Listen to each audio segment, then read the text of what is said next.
All right, we're back. Here we are, about to discuss some existential inertia with Joe. Joe, thanks for coming back. You'll remember him from some previous discussions, and he's back again. So we're talking about existential inertia because it came up with Graham Oppie when I had my discussion with him just the other day, and it came up when Graham and Ed Fazer had their discussion on capturing Christianity. Fazer has a paper called Existential Inertia in the Five Ways, which we're going to cover briefly. So it's a big thing in philosophy of religion, and kind of a big thing when it comes to arguments for God, especially Thomas Aquinas' Five Ways and a lot of Fazer's five proofs he presents in his Five Proofs book, actually. So we're going to talk about that, and Joe has got a little more expertise in this area than most, definitely me. So he's here to help us out, talk through it a little bit. So thanks for coming back. Wonderful to be back, Micah. Thanks for having me. It's like a politician's meeting. But okay, so I guess we should probably, I think we talked a little about the structure. We're just going to go over the definition, some bad arguments against it, and maybe some reasons for thinking it's true. So, yeah, I had a definition of it, but mine might be rough. So why don't you define it for us? And what is existential inertia? I mean, one way to think of it is just the rejection of sustaining or sustaining causes, divine conservation. So that's a simple way to think of it. But it kind of, to give a more positive definition for it itself, what would you say is the best way?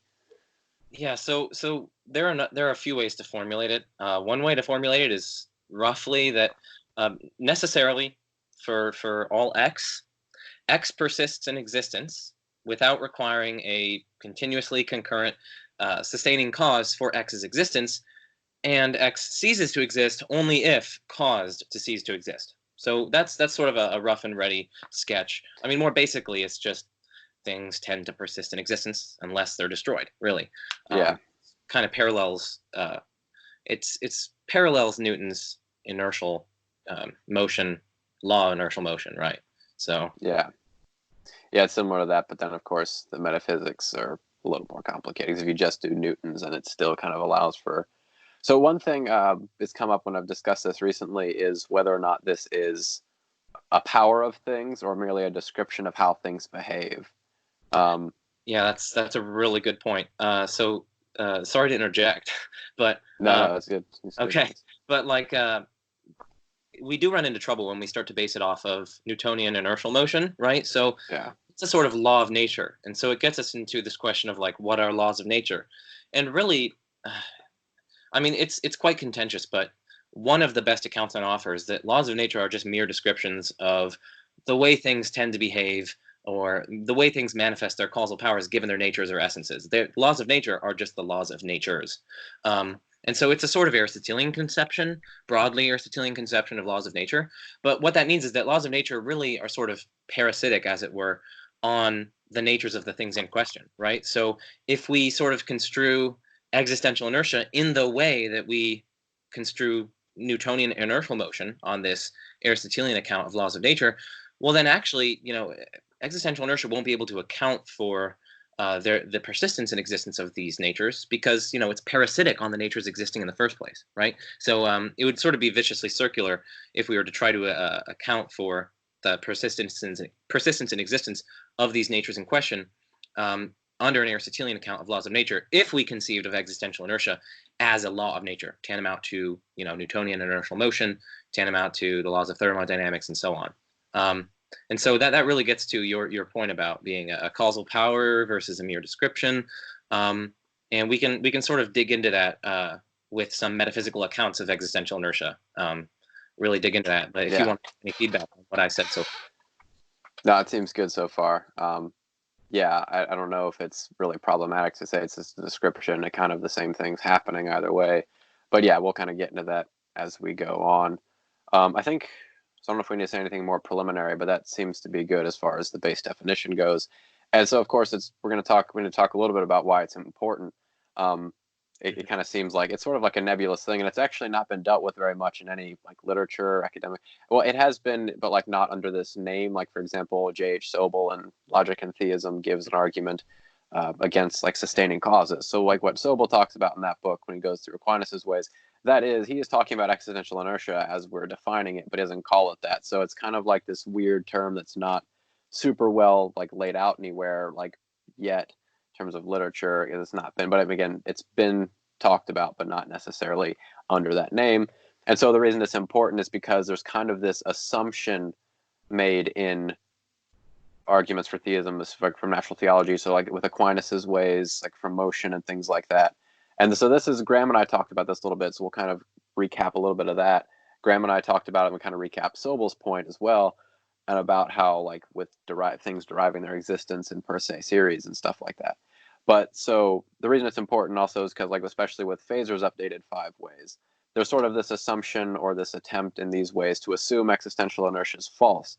They're going to, of course, assume that things need a concurrent cause. So this is really relevant. This is most plainly seen in Feser's, I think it's his second he presents in the book. It's either a second or third. No, it's a second, the Neoplatonic proof, where he talks about how like things that are comprised of parts are necessarily dependent or contingent in a dependent sense. And so they constantly require this sustaining concurrent cause to keep these parts combined. So it's really relevant to like the Neoplatonic argument. But as Graham and I talked about, or more so Graham is his point, with the Aristotelian argument, there are some pretty, before in the first stage of the argument, like within the first 10 premises, there's 2 premises Feser uses that kind of assume existential inertia is false in terms of things like deriving their existence from other things. And so he said we could probably deny, if we're denying that these things require these kind of concurrent causes, we have to accept this premise. So that's a little bit, and so it's funny how that point about deriving existence and sustaining causes, it comes into play with like almost all, well, not almost all, a lot of what Aquinas says. So this is what we're going to cover too. I mean, you'll have some more to say on that, but just briefly, so like Feser, for example, has a paper called Existential Inertia in the 5 Ways. He presents a number of arguments in there, but one of the bad arguments he presents, like really bad, is this, he presents this case, he kind of tries to present like a cumulative case almost, like the 5 ways themselves are arguments against existential inertia. The problem with that being a good argument is that the 5 ways, and a lot of their premises, key premises, in fact, have to assume existential inertia is false to go through. So when Thomas Aquinas talks about things not being able to move themselves, or things will have this tendency to go out of existence and will do so unless sustained. So when Aquinas uses these key premises like that, he's assuming existential inertia is false. So Feser tries to make the case like, oh, the 5 ways themselves are these arguments against existential inertia. But the problem is, for the 5 ways to even get through, they have to assume it's false. So, if I'm giving you an argument against proposition X, I can't have one of the premises of my argument presume that proposition X is false and then present that as this case against you're affirming. So that's one of Feser's bad arguments. I know I've not read that whole paper. I know you have. So as far as all the stuff I've said so far about its relevance and then bad arguments, I don't know if you want to cover that, because I gave a broad sketch, but you'll probably have more. No, I think it's a really good broad sketch. So a few things to say is that, of course, I mean, it wouldn't apply to all of Aquinas' 5 ways, but right, I mean, like the second way, yeah. Maybe the first 3. I mean, maybe not even the third from contingency, but definitely the first 2 under Feser's understanding that he presents in his book on Aquinas, at least. He presents them as sustaining causes. The first one as sustaining actualization of potential, and then the second one is sustaining efficient causation of existence. 4 things in which essence and existence are distinct. So yeah, I mean, it's definitely relevant. I mean, the way that I've really come to its relevance is through Feser's Aristotelian proof. I mean, it's sort of his hallmark proof. It's the one that he goes to for natural theological purposes. So I mean, roughly it says that change is the actualization of potential, but things which are an admixture or composite of potency at any moment at which they exist are reducing from potency to act. And that's what he's claiming. And so since whatever reduces from potency to act requires something else in a state of actuality to actualize or cause such a reduction of potency to act, it follows that anything that is a composite of potency and act requires some sort of sustaining actualizer of its very existence. And of course, this forms a sort of per se or hierarchical series. Yeah. Must terminate in something, of course, which is not a composite of act and potency, but is itself just purely actual. So that's basically the way he goes about it. Now, there are a number of different arguments or another number of different premises that we might pinpoint in there with which we disagree, but of course the one on issue here is existential inertia. That right. claim that anything which is composite of act and potency without a sustaining cause would just blink out of existence right here, right now, and that things are right here and right now reducing from potency to act. So yeah, I definitely think you characterize its relevance quite well. One last thing that I'd like to say in terms of preliminary is that we've sort of been throwing around this word sustaining cause, so it's best to probably define it.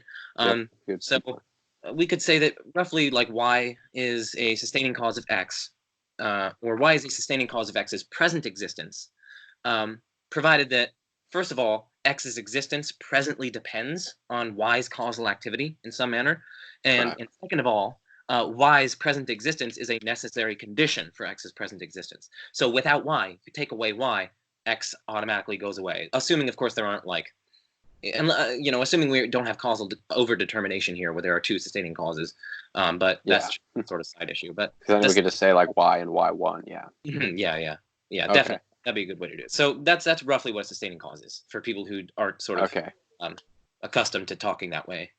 Yeah. So that's good. It's good to define those because, and then so to recap a little bit for the people who missed my conversation with Graham, I'd say go back and watch the first.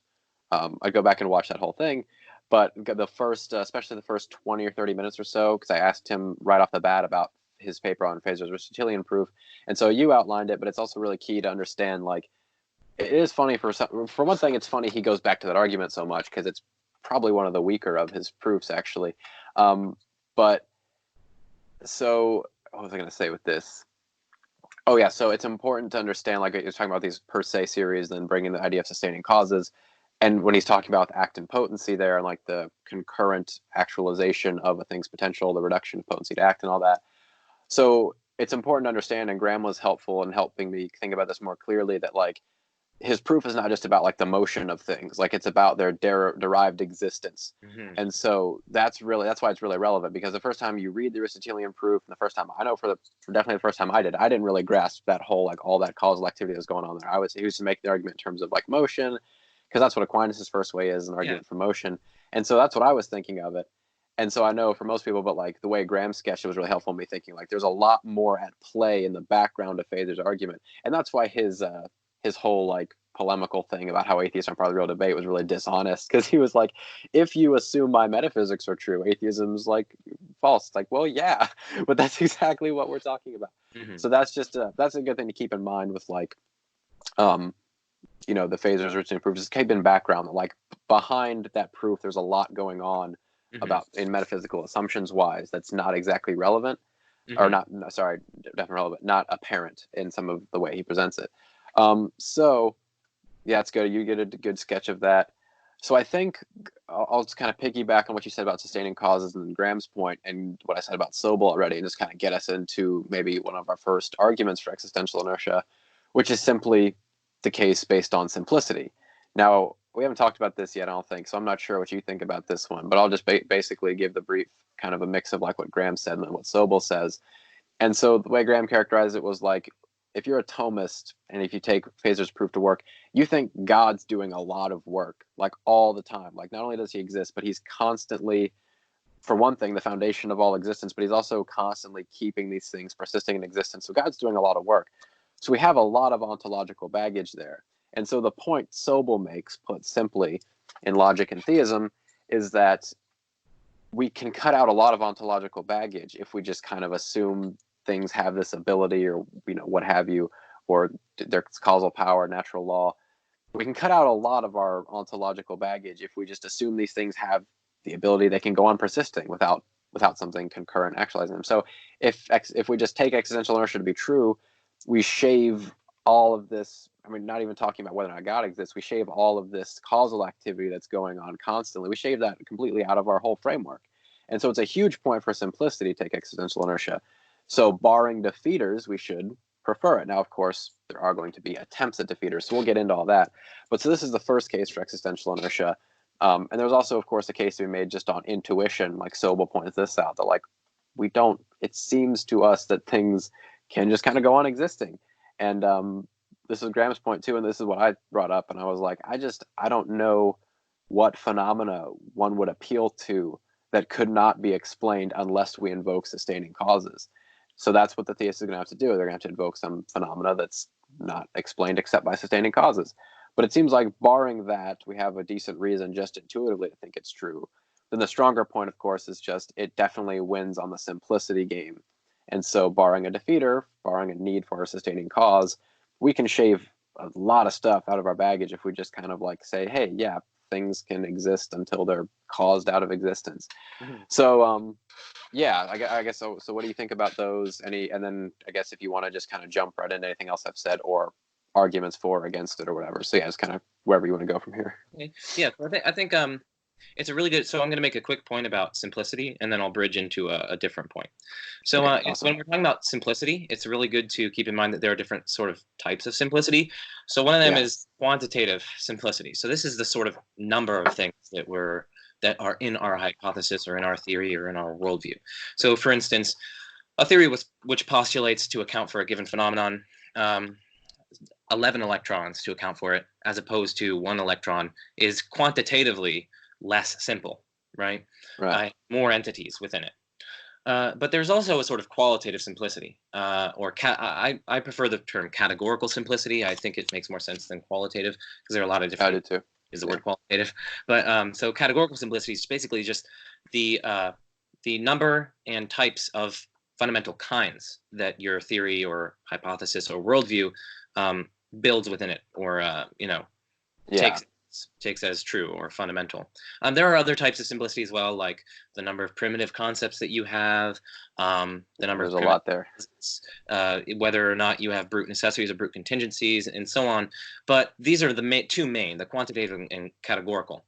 And Yeah. so, with regard to existential inertia, I do think that it has advantages on both of those accounts, right? So, not only are we shaving off via Occam's razor, not only are we shaving off the quantity of things within our ontology, namely we have less amount of causes, we have, because we're just shaving off the number of causes by shaving off sustaining causes of existence, but we're also shaving off a whole category of things, namely sustaining causes of things' very existence, keeping them in being, as they persist. So it's sort of categorical simplicity as well. Now, of course, simplicity comes at the cost of explanatory power. You really have to balance those. So there's, Right. of course, that question.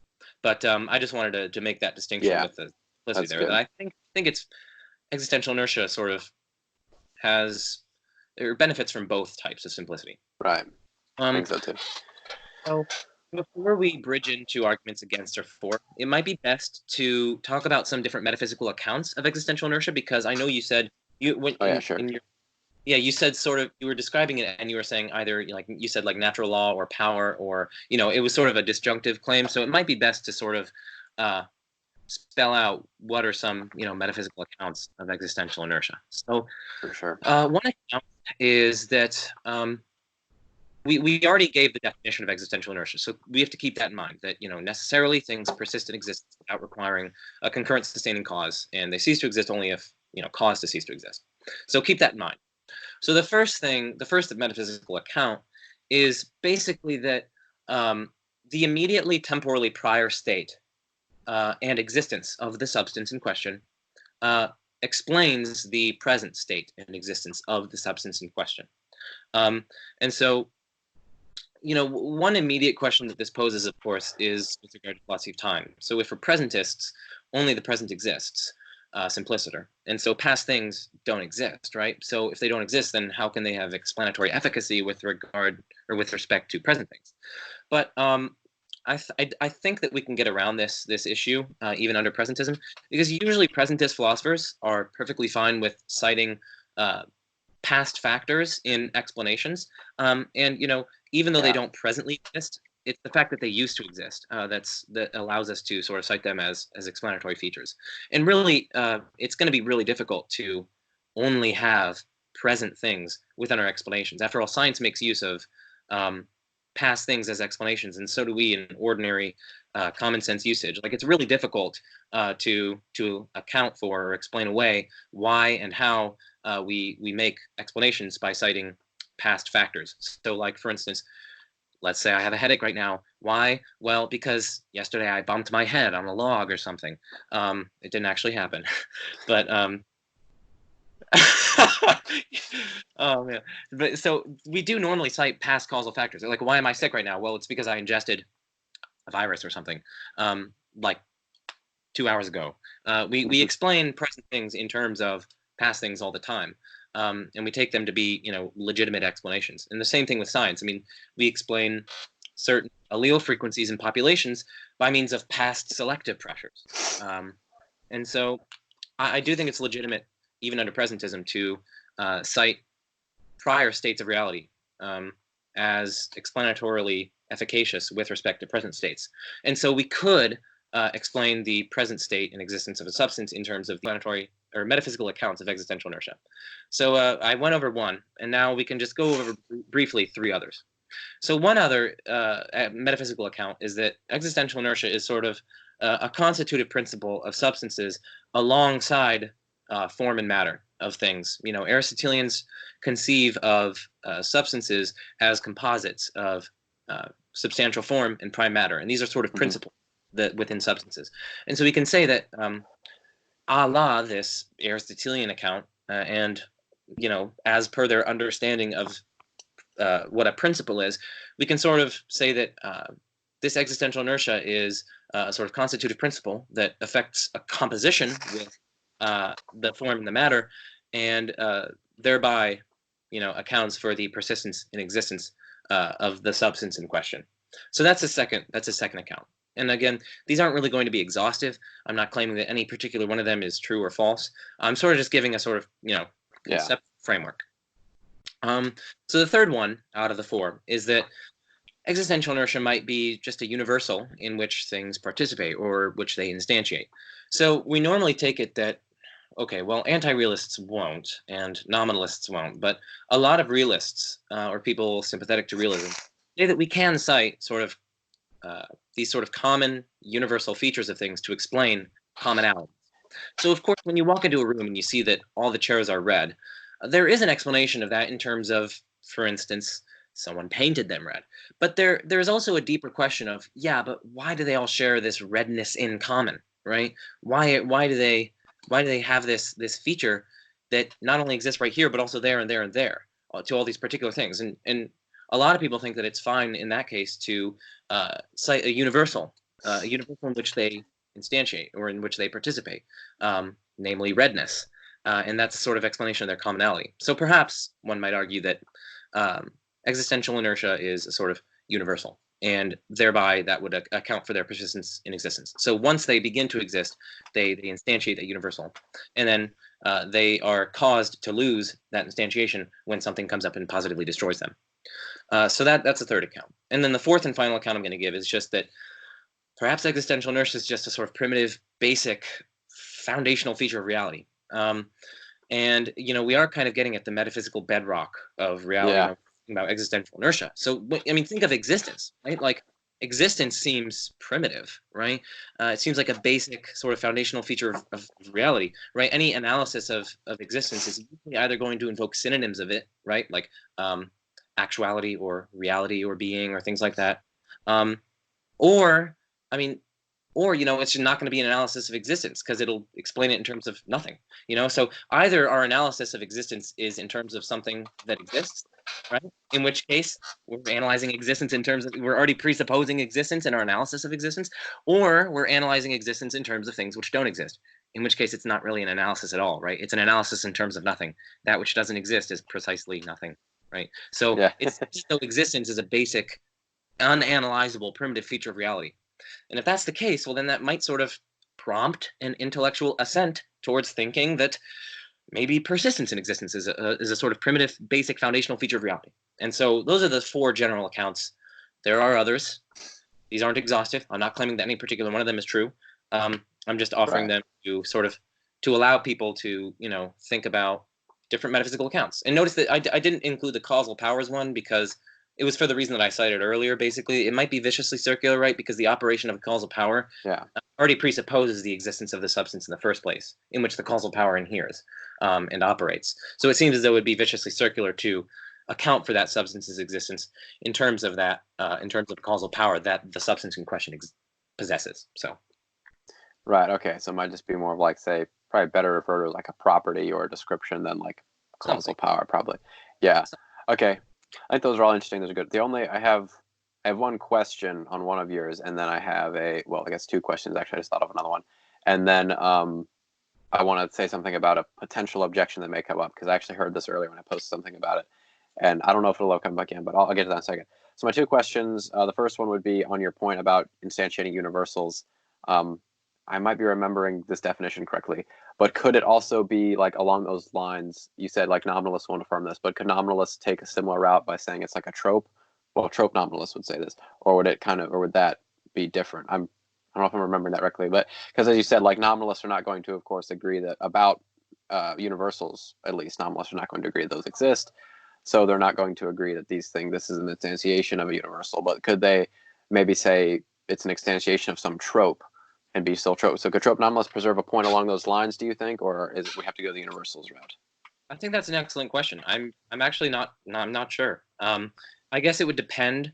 The way I would respond to that is it depends on their conception of tropes and on how they think they're sort of explanatorily efficacious or what have you. So I guess it depends on the trope nominalism in question, right? There are so many views in the philosophy of abstracta that it can be dizzying. So even within trope nominalism, there are so many different views that one can branch and specify. So it depends. Yeah, that's a good point. I agree. Yeah, it seems like then at least plausible to us. If correct me if you disagree, but it seems at least sort of plausible that some trope nominalists could preserve a point along those lines if they take a certain account of what it's supposed to be and like how causally efficacious it is. So it seems like they may be able to preserve that point, possibly, depending on how they're defining tropes and all that. So that sounds okay. Unproblematic. And then, so I think it's good you kind of anticipated a possible objection already along the presentist lines of like, because I've actually, it's something I've thought about too in terms of like sustaining causes. Like, well, if only the present exists, like what's keeping it going moment to moment? Like, what's all that? So of course, there's kind of this whole, there's going to be, of course, this question of like, well, God's sustaining it moment to moment and that sort of thing. But it seems like we can just kind of do the same thing we did with existential inertia in general and say, well, we don't have to assume that we can kind of account for the present moments existing from one to the next without the sustaining cause if we just assume the present objects becoming past and changing into present are just have this property of persistence. So I think it's good you anticipated that objection because someone like Phaser is going to, he's a hardcore presentist who's going to bring that up. So I don't think that constitutes a sufficient defeater. And it doesn't seem like eternalists would have the same problem. So I guess we don't have to really cover that. That was my only other question. I was like, I'm not sure that eternalists have any problem in terms of it, in terms of accounting for it. At least none that I can think of, but I'm not sure. Is there any like considerations you think that are relevant under eternalism? I can't think of like problems they would have, but that doesn't mean there are none. I might just not be thinking of them. So that's a really good question. I haven't thought of it too much in relation to eternalism, mainly because I like to, when I'm constructing arguments, I really like to make them as accessible and as broad as possible. So I really don't like to sort of cut out a whole section of philosophers from the get-go in my conception of arguments. So I wouldn't want to sort of isolate eternalists from a given objection or debate or argument solely from the get-go and sort of presuppose presentism. So although I really like to make it as broad as possible, so I haven't really thought of that. That's why I usually cast a lot of my stuff in sort of time-neutral terms. So that's why I just talked about sort of persistence. Now we can analyze persistence in terms of perdurance or endurance, or we can analyze B-theoretic terms or A-theoretic terms. But in my view, it's all just about the sort of persistence in existence. So like, that's true. Like look at someone's time worm or whatever, the four-dimensional extended object that they are, and we could ask like, I don't know, why is it timelessly existent? As opposed to instantly annihilating without a sustaining causation of its timeless existence. I'm not sure. Again, I try to cast this in terms, so I haven't really thought of it.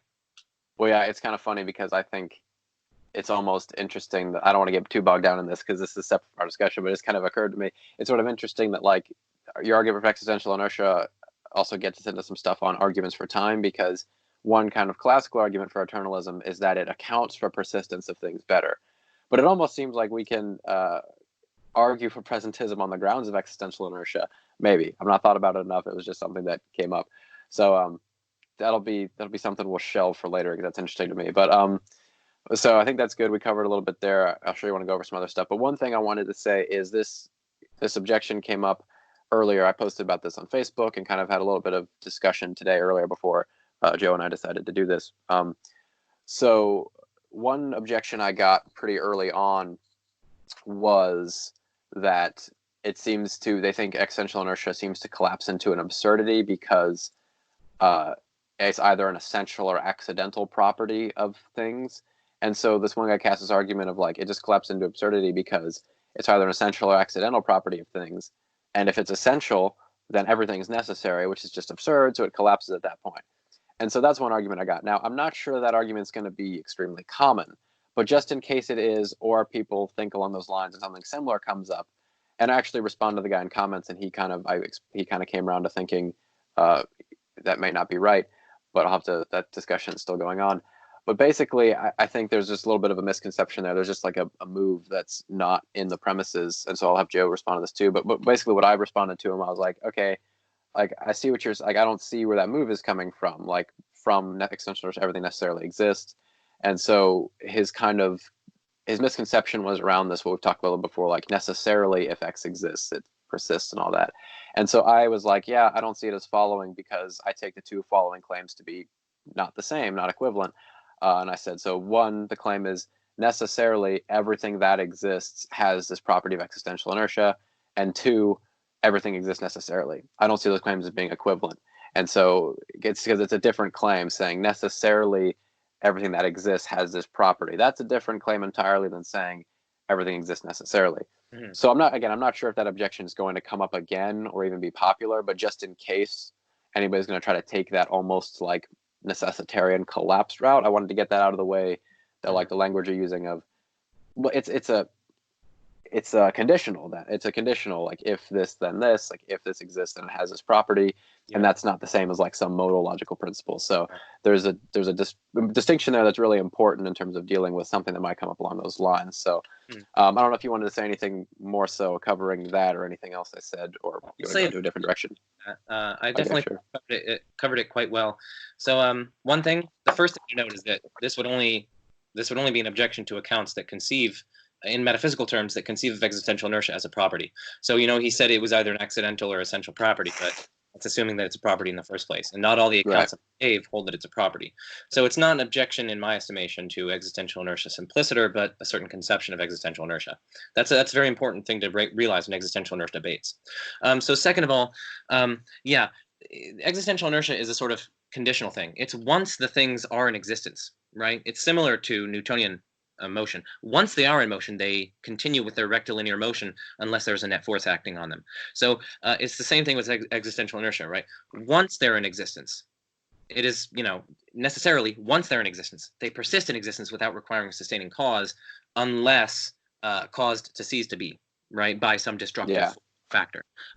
So we're not saying that existence simpliciter is built into the very essence of these things.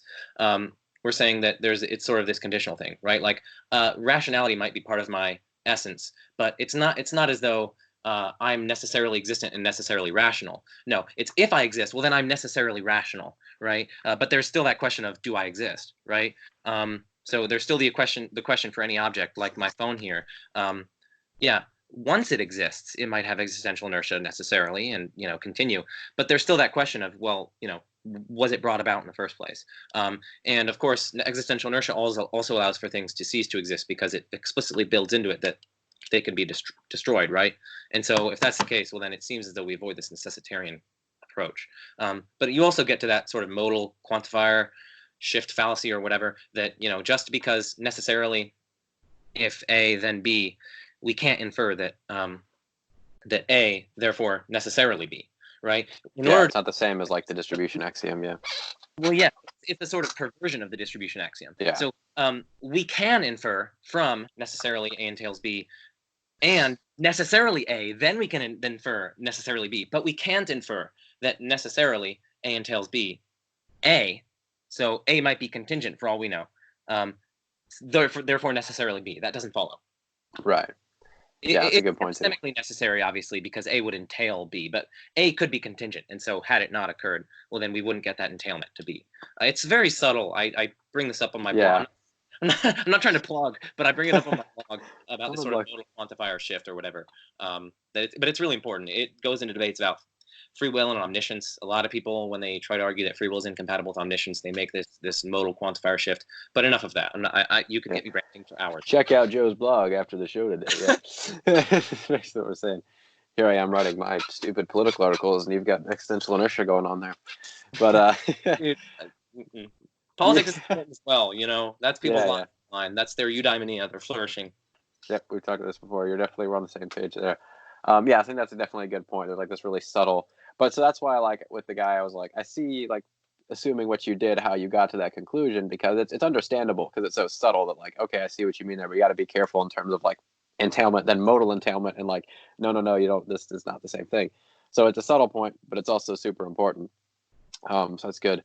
Oh man. Okay, so this is one thing. I just thought of one thing, and then I'm sure you'll have a couple more things to say. But because one of the comments that I read, I didn't get a chance to respond to, and it seemed like actually Josh Rasmussen, former guest and friend of the show, he said he agreed with this comment, and the comment was something along the lines. I'm probably going to botch it, but it's something along the lines of like it seems like things can go out of existence without like some external cause, because it said like when I think of something and then like stop thinking of it, like my thought has ceased to go out of existence without some external cause to it. I'm not sure if that like, and he said something else about like like if you're watching a movie, like your perception of the movie ceases to exist if you like look away. But like that's not an external cause causing your thought to cease to exist. It's just and so to me, I don't know how I feel about that if that's even relevant. I've not had a chance to think through it much, so I guess that's why I brought it up here. But it also seems like almost the cessation of the thought was the cause. But I don't know. I don't know. What do you think of that? Like kind of Yeah, a so it's important to delineate between, of course, like intrinsic causal factors or extrinsic causal factors. So we might have like a block of dynamite or something, and this is probably a bad example. Or okay, we have some sort of bomb or something, and its internal forces are such that it just explodes, and that accounts for its ceasing to exist. So we can distinguish between, whereas someone could come along and just rip the bomb apart. That would be a sort of external causal factor to the bomb.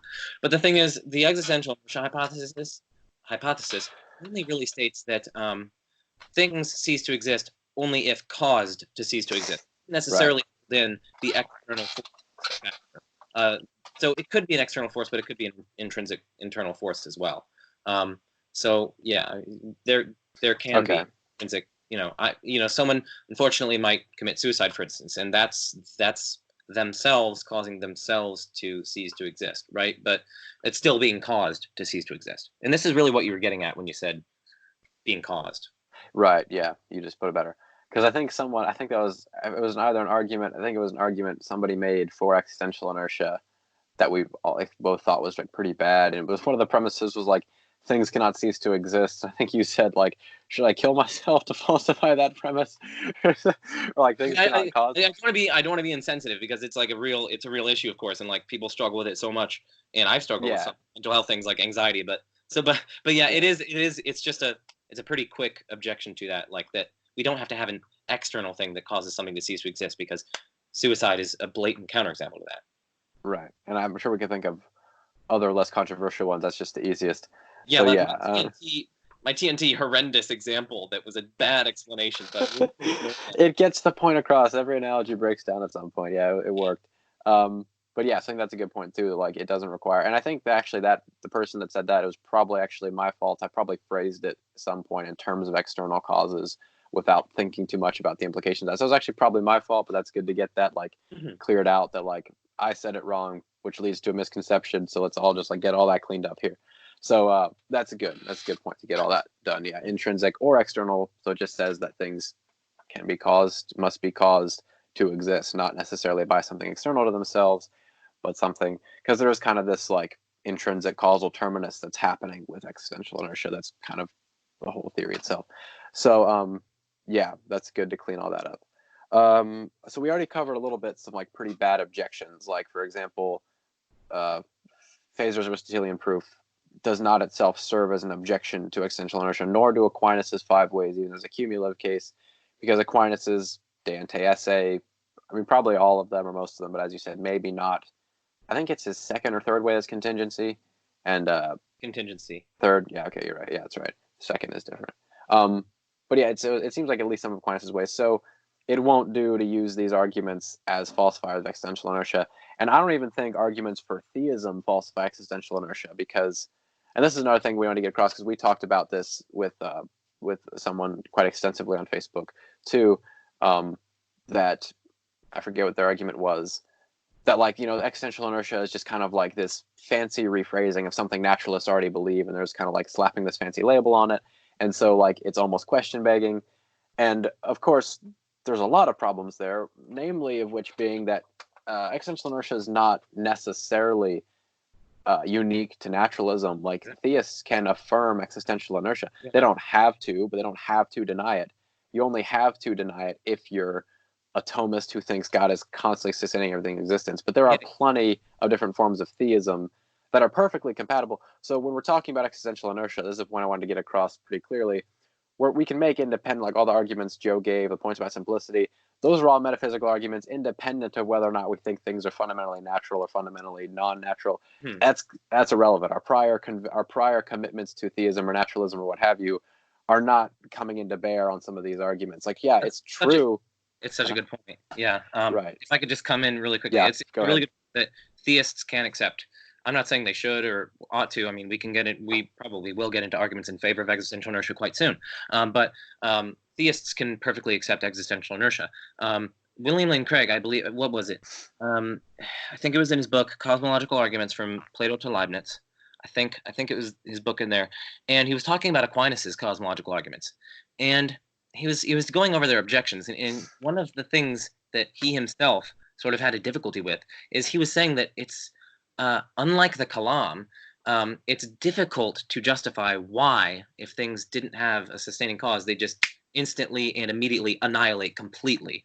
Whereas it's weird. Kalam doesn't really require that. The Kalam just says that when things begin to exist, when they go from potency to act at the beginning of their existence, that's what requires the cause or the prior condition. And William Lane Craig admitted that it was really difficult to justify why things would instantly annihilate without a sustaining causal factor. They would just completely blink out of existence. And he said that was quite hard to justify. And so that's something that's quite reminiscent of someone who would be sympathetic, at least, to someone who would believe in existential inertia. I'm not saying William Lane Craig does. William Lane Craig probably believes that God sustains things in being from moment to moment. But that's likely because he uses the Kalam to get to God's existence, and then says, well, we already have God within our ontology, so we have a nice explanation of why things persist in existence. We don't have to posit existential inertia. So my point again is just that it's perfectly compatible with theism, and it's perfectly compatible with tons of arguments for theism. Causal finitism, you've got like different arguments from consciousness. I mean, so many different arguments, it's compatible with them. Yeah. So yeah, theists are, so to get that across, theists are in no way committed to denying it. Like, it's not like this problem, there's not like all this hinging on it. Really, the only thing hinging on it are kind of like a lot of the sort of more neo-Aristotelian / Thomistic arguments, like the Phaser's making from like motion, change, things like that. So certain types of cosmological arguments, and maybe more so cosmological, but of course this has no bearing on like ontological arguments, or as you said, arguments from mind or time or causes and a lot of cosmological arguments as well. Like there's so many plenty. Modal cosmological, contingency arguments sometimes don't even talk about sustaining causes of existence. They're just talking about explanations of broad contingent facts. So yeah, I mean, so I feel like there are some construals of contingency that might, but by and large, like Rasmussen's contingency arguments aren't going to be affected by this. So yeah, I want to get that a point for any theists listening. You don't got to worry about it. Like, you don't have to. There's no. And so it's also, but just a good thing to know. Like, it's not like Graham and I talked about it too. Like, we're not just assuming this thing exists. We're saying like, I don't see any reason to suppose it's false and absolute. And there are good reasons to believe in it as well. I mean, right. I don't think they rationally demand that people believe in it. I'm not going to claim that, but I think there are good reasons to believe in it. It's doubtful that any argument for anything does, but yeah, except for of course, patently false things. But yeah, so that's a good point. I want to get that across, that like it's not a thing naturalists and theists have to disagree on. We can have some common ground here, and even if not, like, you should at least, as Craig does, kind of see, because theists, even if they are going to deny existential inertia, they don't have to deny it like on the grounds of it being assumed. So that's a good point to get all that across. I'm trying to remember if there's anything relevant from that Facebook discussion. There were some discussions of the PSR, but I'm not sure if that's really a problem. I don't think it is. Because then we already talked like primitives and stuff. So okay, so we already covered. I don't know if you have any other bad arguments you want to get out of the way against it, because we already got out of the way. You and I agreed on Phaser's cumulative 5 ways case doesn't work because those have to assume it's false anyways. Yeah, no, I don't really have any more. Any more? Okay. Sort of the ones that we can make a quick point and dismiss. Right. Yeah, that one's a little too easy. So okay, yeah. So I guess from here, do you want to go into maybe some better objections, or do you want to go for more arguments for it, or what do you want to? I don't know. We have Up like to you. 15, 20 more minutes. Me? To Nah, you. I'm giving. Dude, we can go longer. Come on. All right, fine, fine, fine. Yeah, we don't have any time limit. So let's see. Yeah, hey, if we gotta. So, what do we want to go from here? Let's cover the better objections. Okay, let's do that first. I think you had some of those in mind. What were some of the better objections? Okay, so one of them is the sort of central argument that Fazer presents in his article, Existential Inertia and the Five Ways. And it basically derives from the principle of proportionate causality. Okay, and so he discusses this in his, well, pretty much most of his works, because it's quite an important principle. But it basically says that uh, a total cause cannot give to an effect what it doesn't have to give in the first place, right? So more precisely, it says like whatever exists in an effect must exist in the total cause of that effect in some manner, whether formally, virtually, or eminently.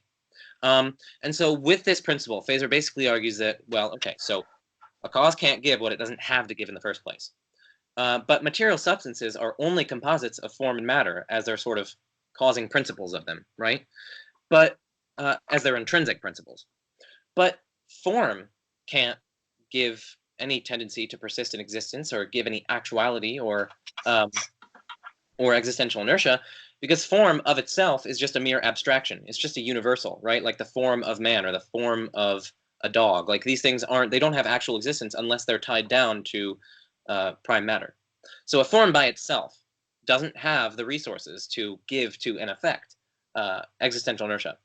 But matter, likewise, Fazer argues, doesn't have any such capacity either, right? Prime matter in itself, considered in itself and apart from form, is just it's pure potentiality for the reception of form. It's just pure potency, and so it has no tendency to persist in existence of itself. And so, because these are the only two sort of intrinsic features or causal principles that account for material substances, and neither of them can give existential inertia, and because a cause can only give what it has to give in the first place, it follows that material substances don't have any intrinsic features that could allow them to have existential inertia. And so we need some sort of extrinsic cause for their persistence in existence, because they don't have existential inertia from themselves. So that's one way to think about it. And so he concludes that no material object has existential inertia. So if you want to briefly touch on that, or if you want to comment on, I mean, I know I have a number of objections to this. Good. But I'm glad you do. I only have, well, for one thing, it almost definitely like assumes this sort of Aristotelian notion about like form being really central to like causation. And I don't know if it quite assumes hylomorphism, but it seems to like strongly take some yeah, hylomorphic assumptions. I do think it sort of rests on a broadly hylomorphic view of Right. material substances. And so, given that I've not thought about this a lot, my just intuition there is going to be that I didn't, well, I of course deny hylomorphism just kind of intuitively, but I've not thought about all this enough to really have like a strong position. My intuition on that is just going to be I'm going to deny some of those causal principles that are grounded in like, or assuming or necessitate the hylomorphic assumptions. So yeah, I'm trying to think of whether, I mean, I'm glad you have more thoughts on this. I've Mhm. not heard this argument before, but Yeah, I could bridge it in because it's sort of like it's a little abstract and it's difficult to get like when you're sort of very first hearing it, yeah, uses a bunch of different yes. principles and so on. So if you want me to sort of bridge Because it, there's also, yeah, I've thought of before. I mean, maybe we'll talk about this a little bit. I've thought of before, like some like weird, like interesting thought experiments about hylomorphic difficulties with accounting for change in material things. So I kind of have a couple thoughts on that, but yeah. So I guess I'm just gonna say intuitively, my route is gonna be like that's only true if that's only a good objection if some broadly hylomorphic view of form and matter is true, and I'm not going to outright deny it, but I'm going to say I'm not convinced completely of that move. So that's all. I mean, that's not super strong. I know that's just my intuition. So what do you got? Something better? I know. okay, no, Yeah. shut up. So I'm gonna bring up like approximately four worries for it. Okay, one of them is actually you just addressed it. I'll get to Yeah. that in a second. One of four. Yeah. So the first worry is that Fazer thinks that his arguments remove atheists from the real way, right? That's a quote almost a quote from him. He says that, the real debate is not between theism and atheism. He says it in his, I think, in the In early. 5 Proofs, yeah, he says Yeah. it's between like different schools of natural theology. Yep. But we're going to presuppose a controversial underlying metaphysical account of the nature of substances, namely hylomorphism. It's difficult to say that. I just think it's not justified to say that atheists are somehow removed from the great debate. If we're presupposing this controversial metaphysical account of substances. Now, that's not to say that the account is false, of course, but it's just to say that this isn't going to get to his intent of a sort of rational demonstration that removes atheists from the real debate. So that's the first worry. The second worry, actually, sorry, that was the first one that you anticipated, that just it was hylomorphism. So the second one is that again, it doesn't target existential inertia simpliciter, right? Because there are different accounts of existential inertia. So one of them is that the present state of the material substance, the present state in existence, is explained in terms of the immediately temporally prior state and existence of the substance in question. So if that's true, right, and if that's how we're considering existential inertia, then it's just irrelevant whether or not the present internal principles of the material substance can bestow the tendency to persist in existence, right? Because we're not trying to explain the present existence and the persistence of the substance in terms of of the material substance's present intrinsic features or composite features, form and matter. Instead, we're actually going outside the substance, right? We're going outside the substance and saying it's the temporally prior state of the substance that explains it. It isn't explanatory circularity because we don't have the substance explaining itself right here, right now, and we don't have either form or matter right here, right now, explaining the substance. Rather, we have the state and existence of the substance at an immediately temporally prior state explaining it, right? So it's something outside of the present state that explains it. So it doesn't count against all accounts of existential inertia. So it can't be a refutation of existential inertia as such. So that's a second difficulty. I don't know if you have any thoughts on that, or we could go bridge into the third one. Yeah, we can probably bridge into the third. I'm trying to make sure I didn't miss anything. But yeah, that seems good to me. I mean, it's kind of that's a good one to start off with. It's like, not only does it assume this metaphysic, it kind of assumes a particular definition, which is always. But yeah, you covered all that. So I think we just bridge right into the third. Okay. So the third one is let's consider chemical reactions. Okay, and a lot of times in chemical reactions, you have two reacting species, right? Let's say that they're solutions, and they're each individually necessarily and essentially colorless. I'm gonna use my water as an example. I'm thirsty. Like Josh with his cup. Like, look at this cup. I know. Yeah. He's like, this cup is contingent. What are the relevant differences between? We love you, Josh. We're not trying to. So we've got two chemical species. I have one here, but let's pretend we have another, and they're both individually necessarily and essentially colorless, right? So I take it just a necessary feature of water to be colorless, right? If there's color in there, it's because there's water. Water, right? So. If I hand you something that's like green, you're not going to drink it and think it's water. Or like when we had our Trent Doherty thing and you were drinking like the apple cider, that definitely wasn't water. It was not clear. It was mysteriously yellow. But apart from that, why am I like this? Individually, okay. So we have two chemical species. Each are individually necessarily and essentially colorless, right? Okay. But so the thing is, a lot of times when you mix two solutions that are each individually and necessarily and essentially colorless, they can produce something like a vibrant red color, right? That happens all the time. And so although each individual thing within the total cause of the vibrant red color, right, is essentially colorless, the combination of things within the total cause nevertheless produces a vibrant red color, okay? And so I don't actually mean this as a proposed counterexample to the principle of proportionate causality. It's a subtle point. So instead, what I do mean is that this example reveals that there are other ways that features can be present in total causes that Fezer's argument neglects. Okay, in particular, features can be present within total causes in a way that I like to say they're conditional potencies, right? So a substance S, a conditional potency for F, some feature, provided that S, when conjoined with some other condition or thing, S star, right? We could call it S star, gives rise to a system, S star, we could just call it S star system, that manifests F, right? So the red was not actually, it wasn't actually or formally present in the total cause, right? The two chemical species. But it was present in the total cause as a conditional potency of each reactant species, right? This one had the conditional potency to, when combined with this solution, to give rise to a red color, to manifest red color, right? So they both have conditional potencies to combine with the other to give rise to the further feature. And so let's apply this to Fezer's argument, right? So merely from the fact that neither prime matter nor substantial form of themselves can have a tendency to persist in existence, it just doesn't follow that their composition cannot have a tendency to persist in existence, any more than the fact that neither of the two reactant species can of themselves manifest a vibrant red color entails that their composition cannot manifest redness, right? So in the case of the chemical species, their composition can manifest redness, right? Precisely because each component has the conditional potency to do so when in combination with the other. And so similarly, Feser is just neglecting, or he's merely assuming and presupposing that a form matter composition can't manifest a tendency to persist in existence because each of them doesn't have a conditional potency. But why think each of them doesn't have that conditional potency, right? That's the very question at issue, whether or not they have the conditional potency. Okay.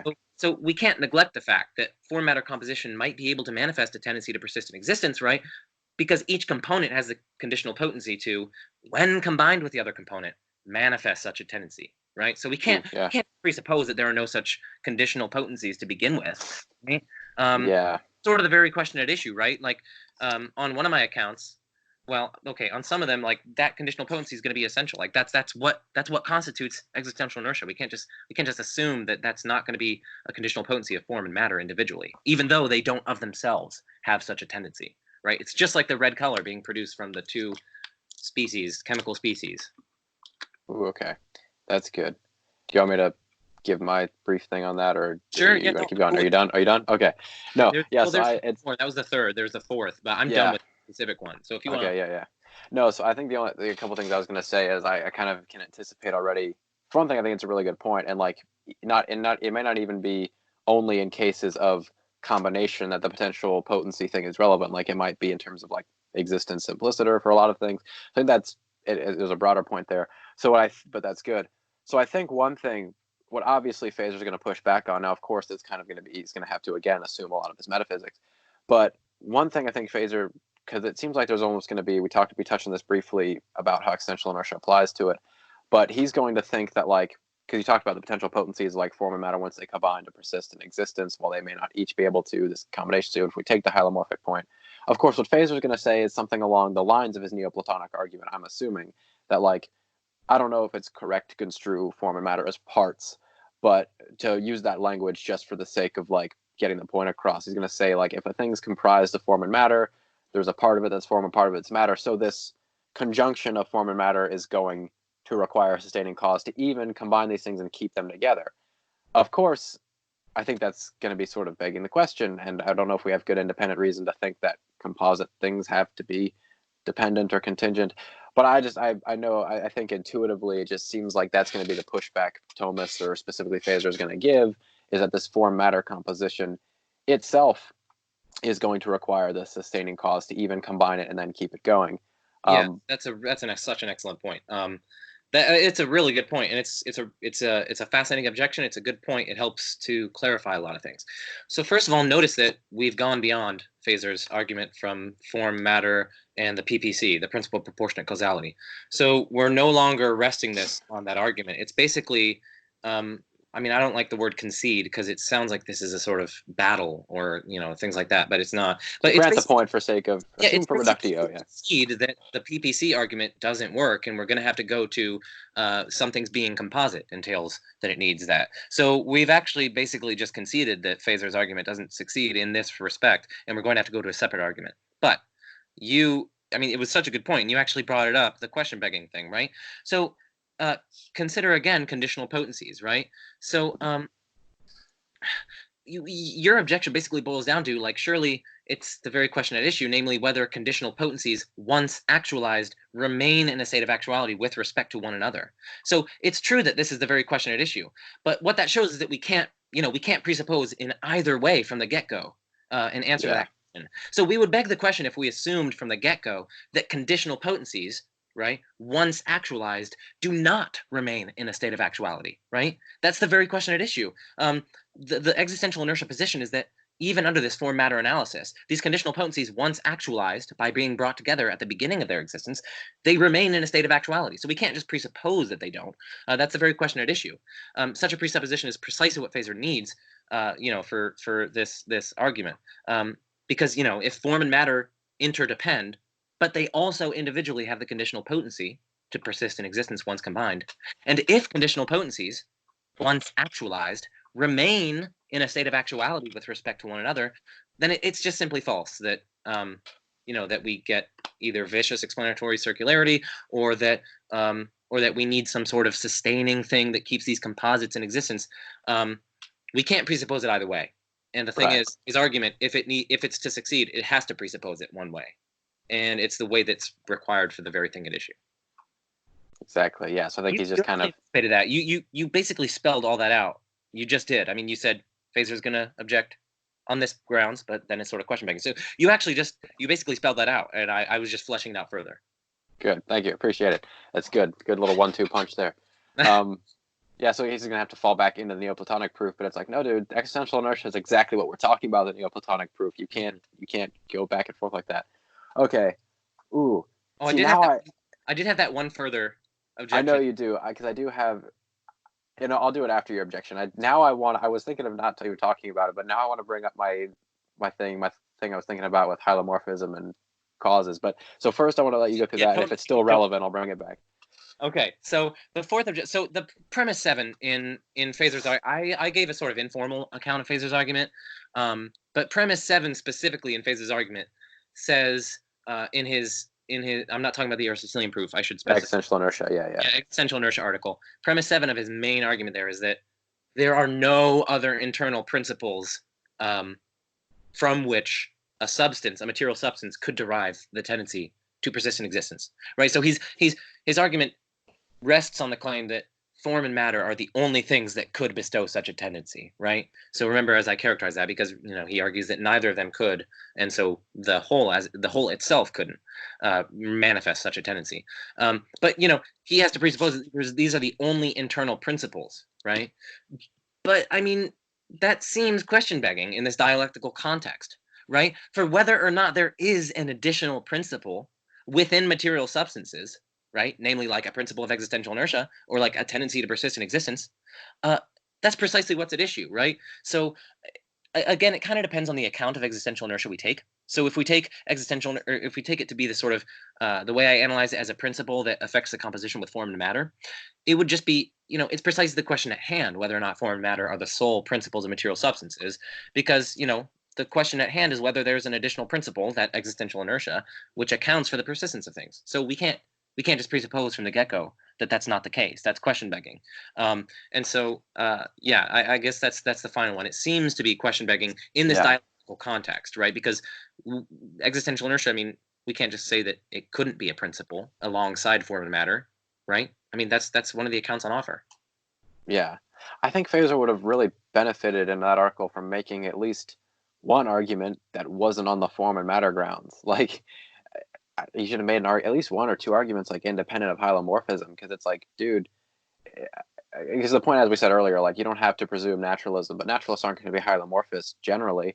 So it's going to be the same thing. Oppi's point he raised with the Aristotelian proof is like, this can't say anything about my rationality because I'm not accepting these premises I have independent grounds to reject these premises, so I don't have to assume that's false. So I think there's kind of the common thread with all those arguments Phaser makes is like, for one thing, if we have, I'm not going to present an argument for this. I don't have a great one.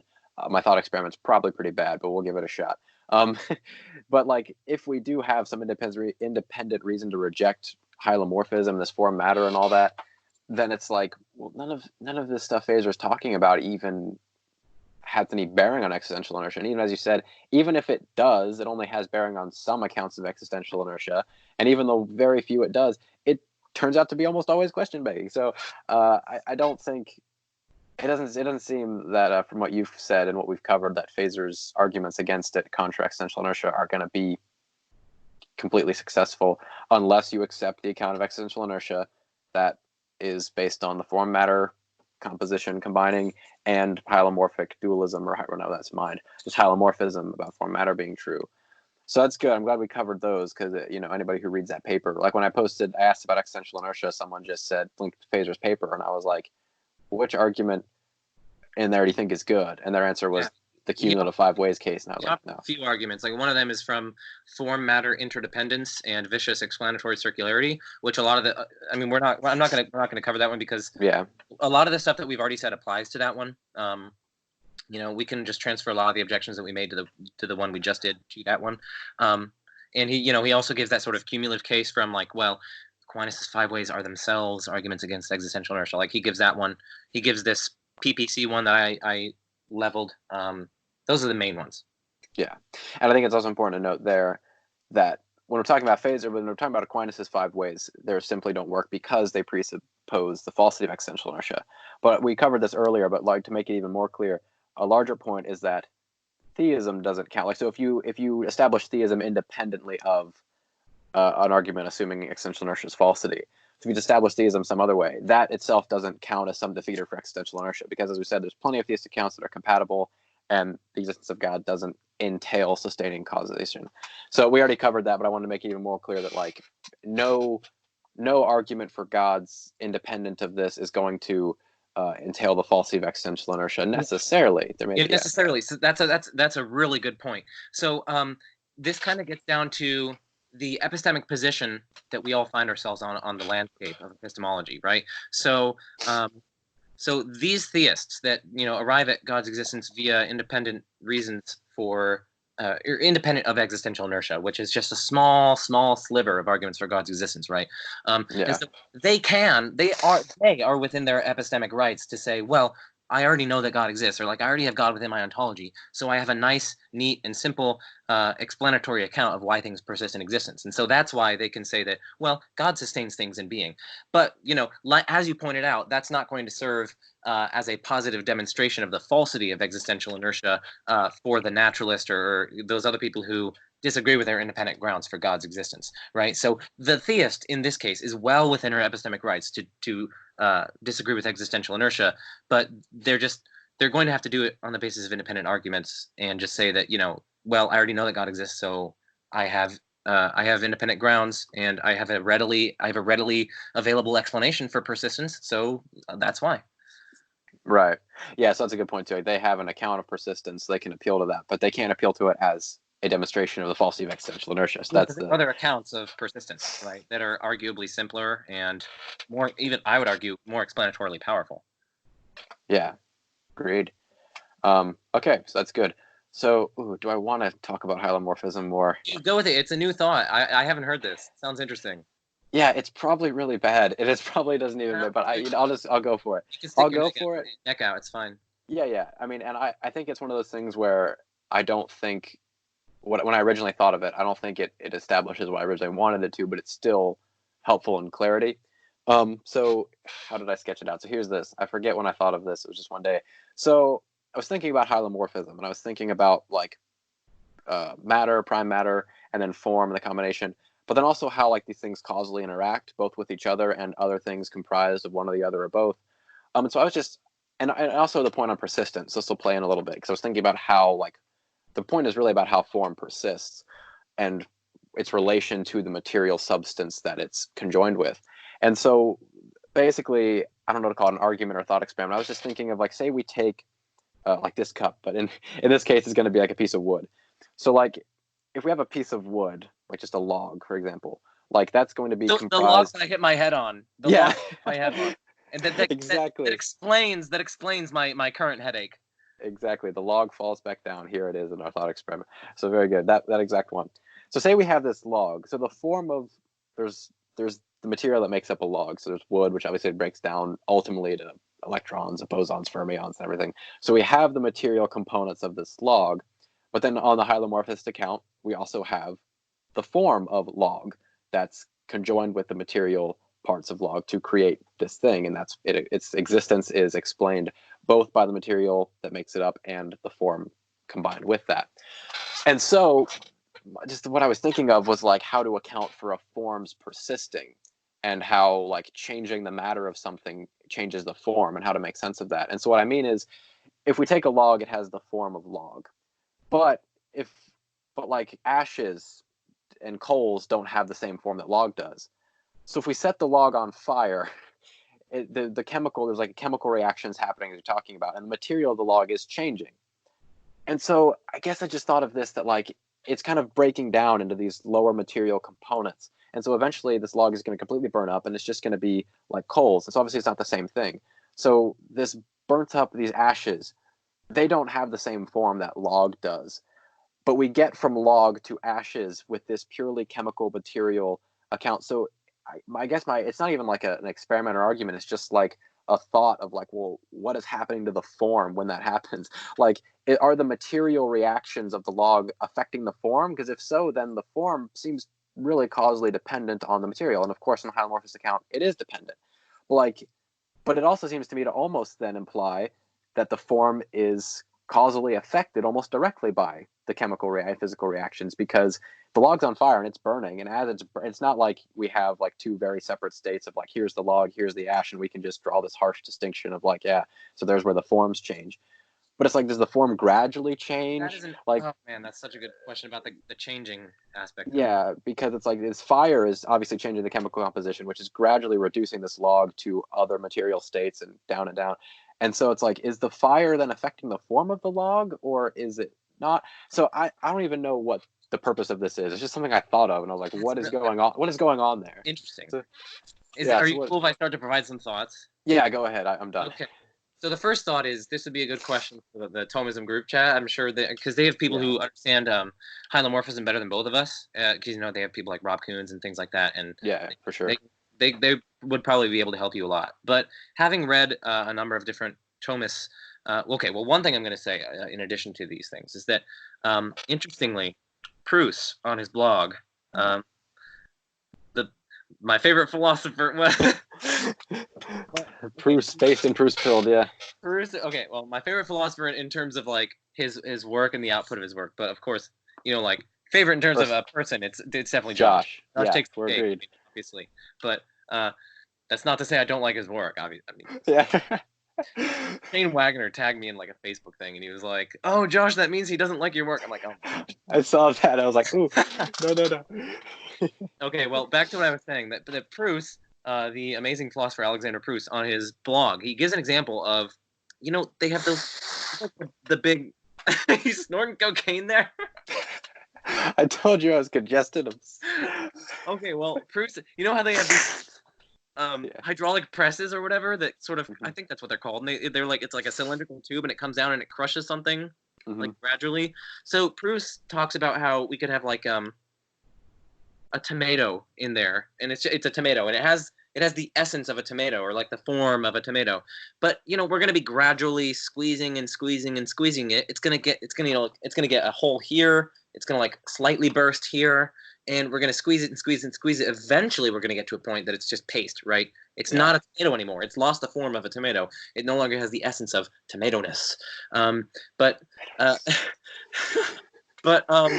like, at what point? Like, it's a sort of Sorites paradox. I mean, this affects almost all views, but Proust was, he was actually puzzled about it as well, I think. He was like, like, at what point does the form... Makes me feel better, yeah. Yeah, at what point does the form change? I mean, like, when is the essence, when does the tomato give way to the essence of paste, right? Okay, that's exactly my question. This is great. Yeah, I'm glad he wrote We don't really want to give way, we don't really want to say that essences are continuous, because then any change whatsoever is just going to make an instantly new essence, and that means, like, what about personhood and identity over time?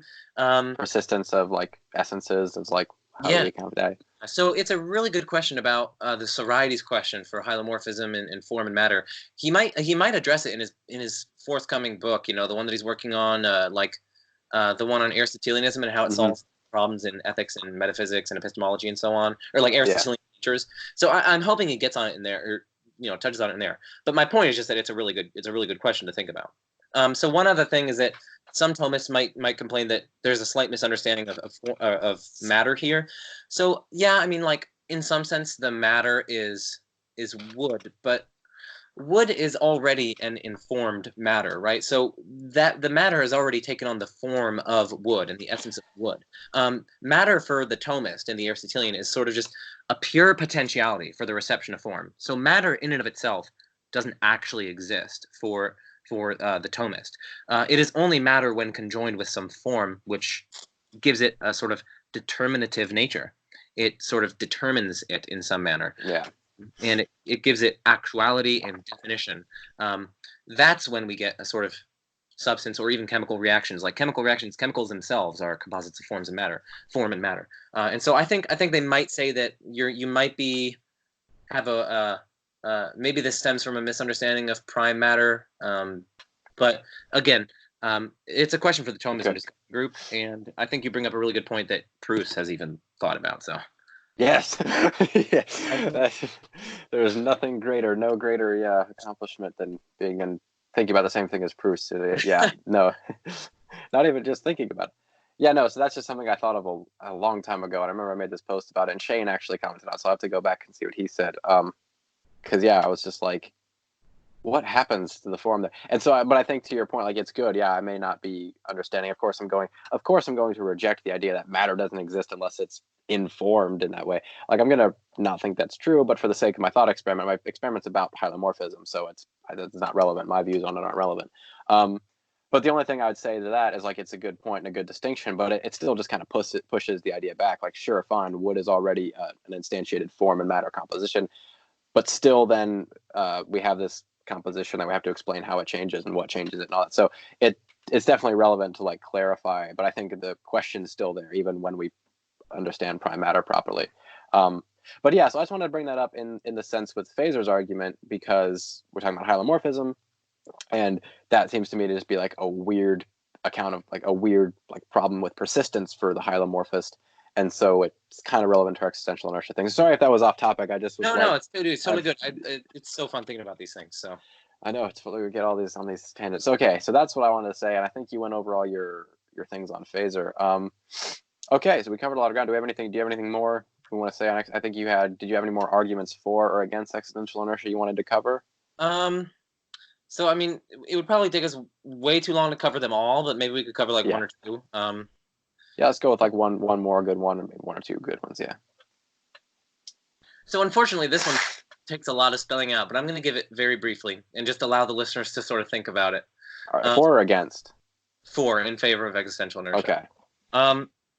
So the question is, let's ask ourselves, or no, let's say we have a coin and we flip the coin and we know it's fair. Let's say that we get heads 10 times in a row. That's kind of creepy, but like we can start to, we thought we knew it was fair, but let's start to think, in Bayesian terms, right? So if it were fair, the probability that happened is quite low. It's 1/2 to the 10th power, which is, super low. What is that, like 1 over 1,024, something like that? I think it's 1 over 1,024. That's super small. Whereas on the hypothesis that it's biased, like it has 2 heads, or that it has, it's weighted in some way towards heads, the probability of that is 1. That it comes up heads 10 times. So we get massive confirmation per Bayes' theorem that actually this isn't fair after all. That the coin is biased. And so now let's think about reality and its persistence, right? So this sort of relates to an argument that Josh gave on his channel, but I take it and I develop it in different ways. So now let's ask about reality and temporal reality in particular.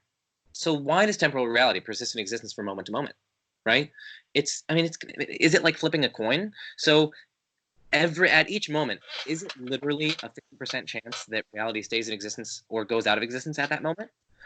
Well, let's think in Bayesian terms here. If for each moment of temporal reality, it's literally like a coin toss that it ceases to exist or persists in existence at that moment. Well, there have been billions of moments so far, right? 13.8 billion years at least, the age of our universe. And there have been trillions and trillions and trillions of seconds, and moments are even shorter than seconds. So there have been tons of moments, right? Throughout history. And so on the hypothesis that it's sort of a fair persistence in existence, right? There's a 50-50 either way. I mean, the probability that temporal reality would persist to right now is 1/2 to the power of trillions upon trillions upon trillions upon trillions, right? Because they're independent events, right? You multiply the probabilities together, so 1/2 that it persists at this moment, 1/2 that it persists, and we've had trillions of those moments, right? So you multiply them. Whereas on the hypothesis that just it's necessarily the case that temporal reality persists in existence, unless something causes it to cease to exist or some destructive factor. On that hypothesis, it's just necessary that temporal reality persist, right? That's the existential inertial hypothesis, that temporal reality persists. Of course, that sort of builds in that we don't have any destructive forces that come along and cause temporal reality to cease to exist. But we're just comparing hypotheses here, and we don't want to build either hypothesis. So without building that into our hypothesis, the probability that things persist is just one, right? It's necessary. It's just a necessary feature of reality that temporal reality persists. That's the existential inertia hypothesis, basically. So the probability that we see this data, that we get billions upon billions upon trillions of moments up to now, is 1 on existential inertia, as opposed to the flipping coin inertial hypothesis, or flipping coin persistence hypothesis. So we can basically say that in relation to these two, the existential inertia hypothesis is confirmed massively confirmed in relation to the fair persistence hypothesis of flicking coins. But now let's ask, under Phaser's account, is it like flipping coins?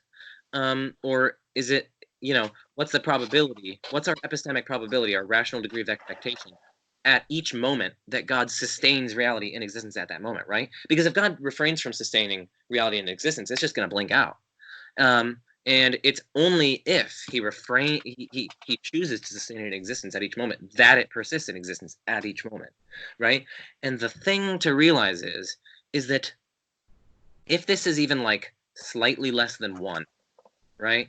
If it's 0.99999, our epistemic probability that God sustains temporal reality in existence at each moment, well, then, because we've had trillions upon trillions upon trillions of these moments, 0.9999 times to the power of a trillion is going to be 0.00000000000, like all those zeros 1.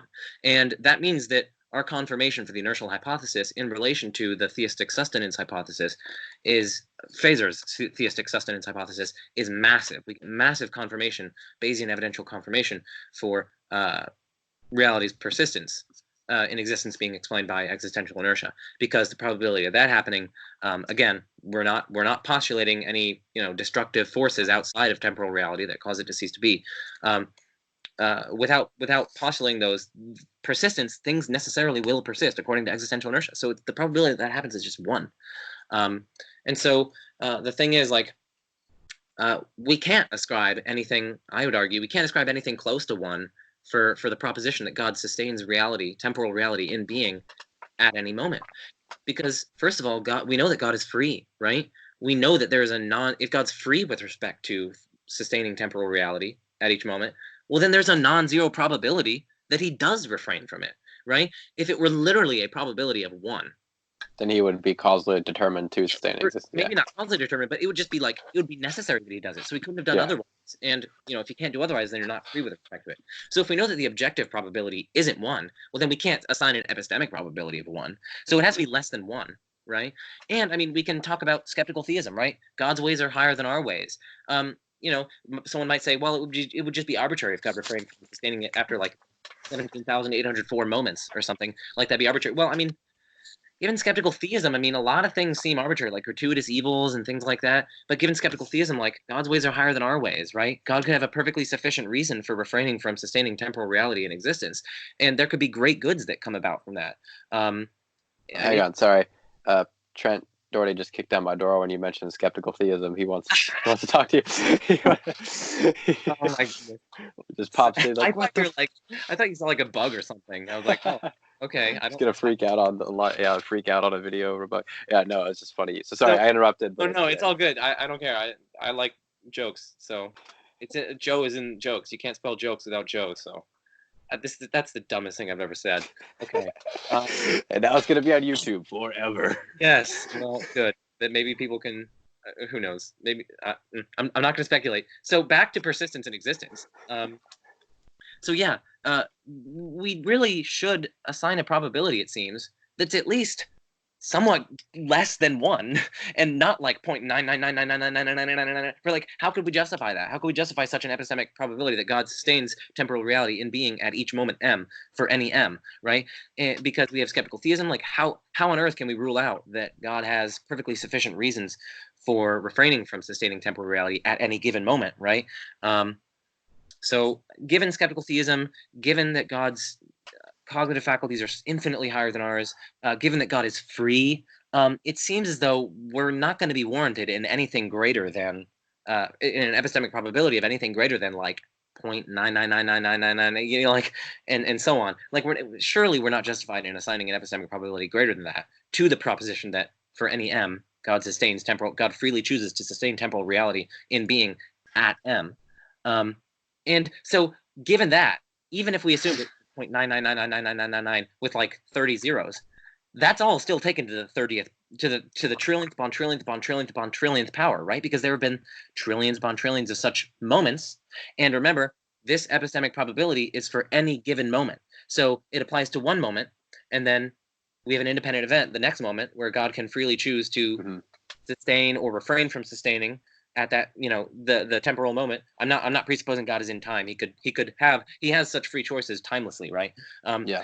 So at each of these moments, we only have that like 0.99999 probability, and they're independent, right? And so, since we have trillions upon trillions upon trillions of them, you have to multiply them, and so it's like 0.9999, even with 30 zeros to the trillions upon trillions upon trillions upon trillions, it's still going to get you like 0.00000000001 that we see the evidence that we do, that reality has persisted in existence for trillions upon trillions upon trillions of moments up to now for 13.8 billion years, and longer, arguably. Right. But so whereas under existential inertia hypothesis, it's 1. You know, the probability of this data given the inertial hypothesis, since temporal reality must persist in existence, right? It's just a necessary feature of reality. It's that temporal reality will persist in existence, of course, absent destructive causes. But again, we're not postulating those in our initial hypothesis or anything. So it's that confirmation of 1 under the hypothesis of inertia versus 0.00000000001 and so on under the theistic sustenance, Phaser's theistic sustenance hypothesis, that in order for reality, temporal reality, to exist at any m, God must sustain it at m. So we get massive Bayesian confirmation. If this argument succeeds, we get massive Bayesian confirmation for the hypothesis, for the inertial hypothesis, vis-a-vis. I hope I said that correctly. Vis-a-vis Phaser's theistic sustenance hypothesis. So Okay. that definitely took way too long to explain, but it's because, I mean, there are objections to it, and you know, you can get into the objections. It's a rough sketch, people. Yeah. So something to think about. I don't claim that this is some sort of triumphant victory that refutes decisively anything. No, I mean, it's an path to think about. Okay. I got a couple questions. I still related on time, and I know you frame things non-temporally for the sake of, you know, being inclusive. But so I just had a couple because I was thinking as we were going along. Well, for one thing, I'm proud of myself. I followed the whole thing, yes, and it makes sense, and like the Bayesian, so I get it. And I think it's fairly good reason. Again, not rationally compelling, but it sounds pretty good, like on these Bayesian terms. If we're going to assume, of course, God's free and God has certain free actions necessarily. So I guess the one thing I'm going to say is I think you kind of anticipated one of the objections I was thinking of with Josh's point, but like something Josh would say, or maybe Phaser would say, but that's because they're presentist. So the only thing I thought of is like what Alex Proust might say. But then as you were nearing towards the end there, I thought of this other point that's like fascinating me now. So it's gonna push that to the side so I can. So I'll do that after this because it's also related to eternalism. I don't know why, but every time like we talk about these things, I think of like, what if eternalism? How does that change this dynamic? And so it always is like interesting. So because I think that's a good point, but then like something like what Proust is gonna say, I guess my thought is actually almost a response to what Proust is gonna say. Sorry, keep getting sidetracked. So what Proust is going to say, an eternalist theist is going to, of course, have a different account of an object's persistence. So do you think that argument you give like only applies to presentism or more strongly applies to presentism, at least because for someone like Proust, who's a B theorist, or Trent Doherty, who's a B theorist, like we kind of have these successive moments, but like it's so moment to moment, of course, God chooses, but it's not. There's not like moments being sustained in the same way. But I mean, we already kind of talked about this. I think I'm just kind of repeating a point we talked about sustaining under eternalism. So let me get into my other point before you, because that's not that interesting. What is interesting, I think, is you mentioned something about this being about like causal reality, and then like the possibility of something maybe external to causal reality causing it to cease to exist. But of course, all the causal reality, there's not going to be anything external to causal reality. But so what I was thinking is, if like say we take existential inertia to be true, and if like eternalism is true, like someone like Proust wants it to be, and I want to avoid a compositional fallacy here, but if these objects, if they're kind of these things all have this property, or again, I'm using that just for the sake of simplicity and being able to talk about it, because we're not talking about properties. Basically, what I mean is, if we have this argument that things have existential inertia within the causal order.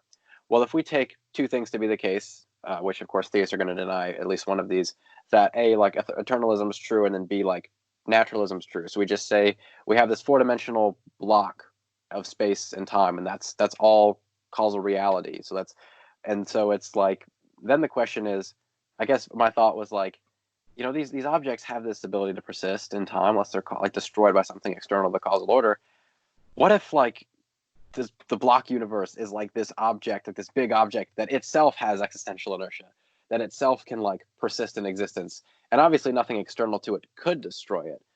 But it just seems to me, and I of course, like, you can't argue for that on the grounds like, well, things within the causal order have existential inertia, therefore the whole thing does, because of course the entire causal order is like a weird term, and presentists are going to think of that differently. But we're talking about sustaining causes. It seems like if the whole causal order is encapsulated within this like block, maybe the account for why that exists, or like why that persists in existence the way it does, is kind of this existential inertia account. So I guess the question is like whether or not existential inertia can be applied to like bigger causal realities, and in some cases maybe the totality of causal reality. Well, of course, I don't think theists are going to accept that, because God's within causal reality. So, and obviously they're going to think most. I guess if naturalism is true, I don't know. I guess the points generally, I don't even know if any of that made sense, but just generally the point about like whether or not bigger things or things comprised of these parts can themselves have existential inertia, and maybe we can get that too. So yeah, that was rough, but No, this is it's all kind of a good. thought I had come up. So It's all good. So we're probably drawn close to a close, but yeah. I can give some few thoughts on those. Unfortunately, my computer is also at 9%, but Ooh, I started this like 70. I'm like, come on.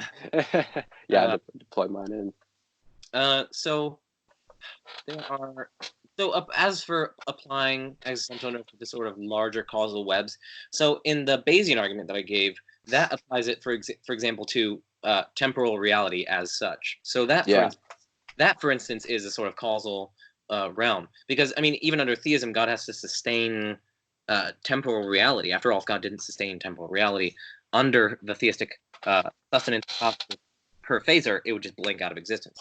Right. And so I do think it can be applied to larger webs, causal nexuses. The question of eternalism, it's a really good one. Paul Audi, actually the son of Robert Audi, or maybe I'm pronouncing it wrong, maybe it's Audi. I'm just going to say Audi. He's actually at Notre Dame.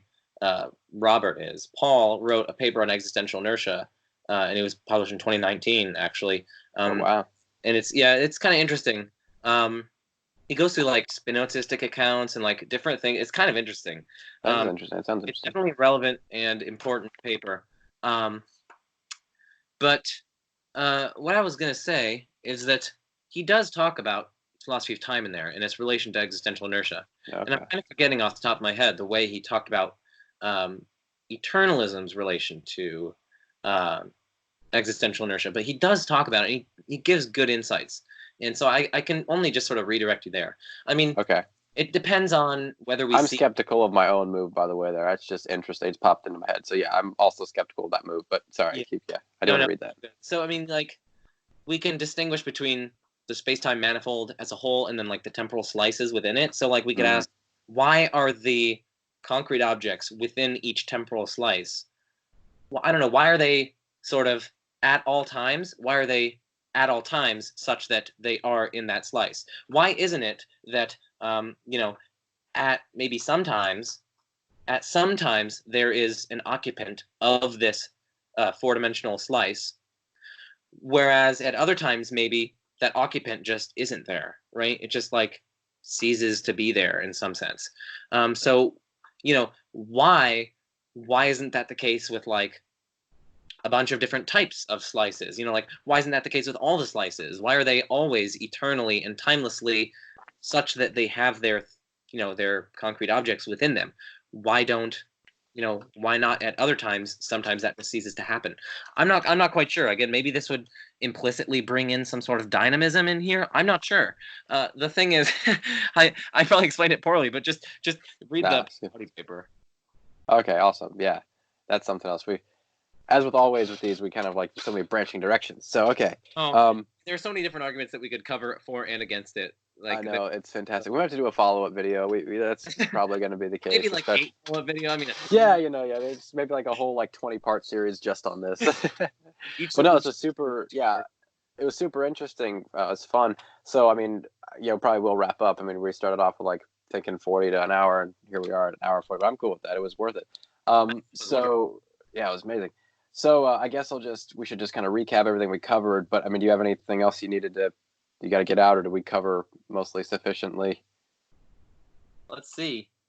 I think I'm good. Okay, I think so. So we covered basically defining existential inertia in contrast with sustaining causes, as Joe helpfully brought that in. And relevance. We brought in its relevance to arguments for theism. We talked about some objections to it that don't work. So like necessitarian entailments, phasers, some of Phasers' proofs independently, Aquinas' 5 ways independently. We covered that it's not an issue that naturalists and theists necessarily have to disagree on. They're probably going to for independent reasons, but the question of existential inertia is itself independent from the naturalism theism debate. I think we covered a couple good arguments for existential inertia, a couple possible objections, some general things about hylomorphism. So a lot of ground. Did I miss anything relevant? I think that's maybe one little thing is that the relation to time. I mean, it brings up a lot of questions about presentism and eternalism, and yeah. All right, I think so. Yeah, so that was good. Thank you again, Joe, for coming on and shedding some light on it. It was awesome. Like, all right.